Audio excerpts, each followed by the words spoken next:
เบิ่งละครบ่ยายยายกินข้าวเด้อผัดกุ้ง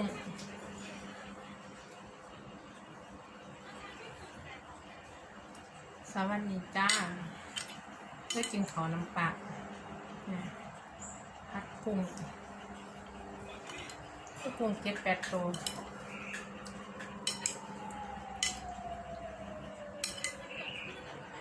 กุ้ง8 ตัวบนได้ยายมื้อนี้กุ้งข่อยเกิดกับจานนะใส่หมูถ้าพี่น้องไม่กินน้ำกันบ่ไหวแล้วบ่คุยแล้วเด้อหิวบ่เว้าแล้วหิวถ้าแซ่บๆน้ำกันจ้า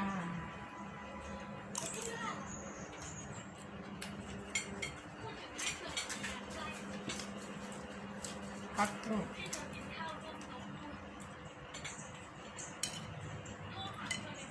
ผัดกะหล่ำดอกกะหล่ำ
ปวดขา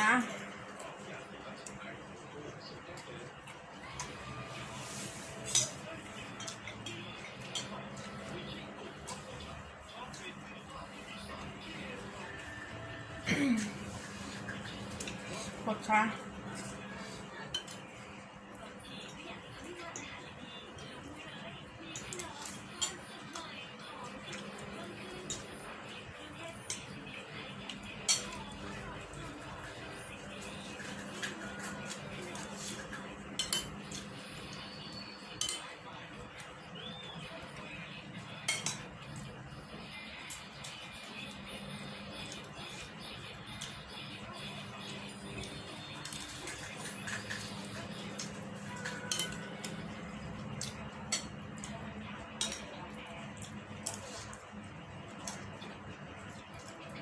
ให้บอกพริกน้ำเป็นหรอ